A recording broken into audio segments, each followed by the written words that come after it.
آج کل ہمارے اس دور میں عصر حاضر میں نظام جو قیامت قریب آتی ہے بدلتا جا رہا ہے۔ امام کو مقتدی کا مقام بھی بلکہ ملازم اور مزدور کا مقام بھی نہیں دیا جاتا۔ جی ہر بات میں مطلب ہے کہ کوشش یہ ہوتی ہے اہل محلہ کی کہ ہم امام اور پیشوا ہوں۔ دیکھیں اللہ رب العزت نے فرمایا یوم ندعو کل اناس بامامہم، فرمایا قیامت کا دن آئے گا تو ہر ایک مقتدی کو اس کے امام کے ساتھ بلایا جائے گا، اللہ کی بارگاہ میں حاضر ہوں گے۔ جی اور ابو داؤد شریف کی اور نسائی کی حدیث ہے، حضور نے فرمایا انما جعل الامام لیؤتم به فاذا کبر فکبروا واذا قرأ فانصتوا، کہ امام اس لیے بنایا جاتا ہے کہ تم اس کو پیشوا مانو، اس کی تم پیروی کرو۔ اور یہاں تک کہ اگر نماز کے اندر بندہ ہو ذرا رکوع سجود میں امام سے آگے گزر جائے تو حضور نے فرمایا کہ وہ خوف نہیں کرتا اللہ کا، وہ ڈرتا نہیں کہ قیامت والے دن اس کا چہرہ گدھے کی مانند بنا دیا جائے۔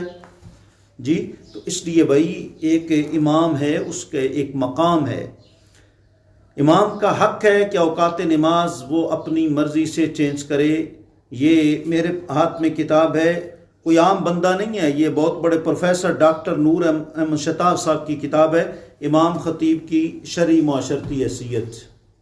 یہ کتاب دیکھیں، اس کو سارے لوگ پڑھیں اس کو۔ اس میں یہ لکھا ہے کہ جو اوقات نماز ہے اس کے جو حق ہے یہ جو ہے وہ امام کا حق ہے، یہ مقتدی کا حق نہیں ہے۔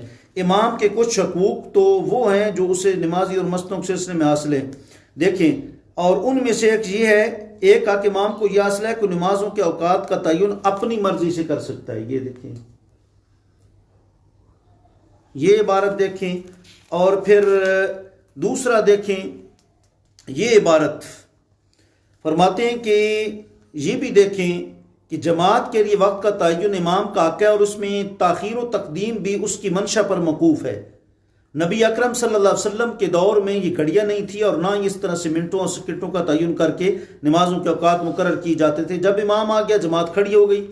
جی اور بلکہ یہاں تک آگے لکھتے ہیں پروفیسر صاحب، یہ آپ عبارت دیکھیں، فرماتے ہیں میرے خیال کے مطابق گھڑیوں سے نمازوں کے اوقات کا اس طرح تعین بھی ایک بدعت ہے، اور امام کو یہ حق ہے کہ وہ 1-2 منٹ کی تاخیر یا اپنے حسب حال مناسب تاخیر کر سکتا ہے۔ یہ آپ دیکھیں عبارت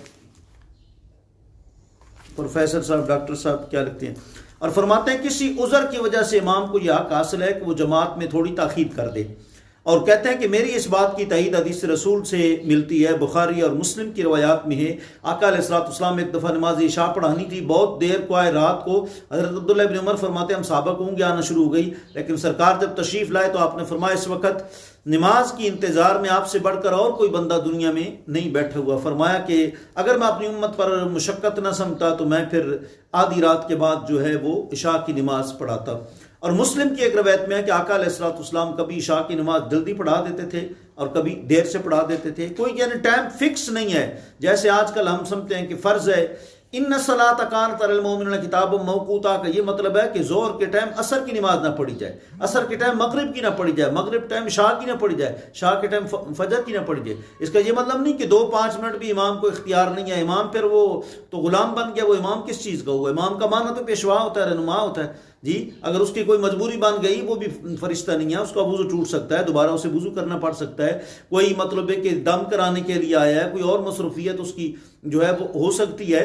تو اس لیے اور ایک روایت میں آتا ہے کہ سرکار جب مصلی امامت پر تشریف لائے، یہ روایت جو ہے وہ باقاعدہ موجود ہے بخاری شریف پہلی جلد کتاب الغسل کے اندر موجود ہے۔ سرکار نماز پڑھانے کے لیے تشریف لائے مصلی امامت پر، پھر آپ کو یاد جنبی ہونا آپ کو یاد آیا، آپ واپس چلے گئے، تشریف واپس لے گئے، اور کافی دیر تک آپ غسل کرتے رہے، اور اس کے بعد آپ تشریف لائے تو آپ کے سر مبارک سے پانی ٹپک رہا تھا، آپ نے تکبیر کہی اور ہم نے آپ کے ساتھ نماز پڑھی۔ اس کا مطلب امام بھی تکبیر کبھی کبھار کہہ سکتا ہے۔ جی یوں جو ہے وہ آپ نے کیا، تو اس لیے ہمیں ان چیزوں کا خیال رکھنا چاہیے، کہیں ایسا نہ ہو کہ نمازیں ہم پڑھتے رہیں اور جو نماز پڑھانے والا ہے اس کی تعظیم ہمارے دل میں نہ ہو تو نماز قابل قبول نہیں ہوگی۔ اللہ کریم ہمیں اپنے ائمہ کرام کا، خطباء کا جو ہے وہ غلام بننے کی توفیق عطا فرمائے۔ وآخر دعوانا الحمدللہ۔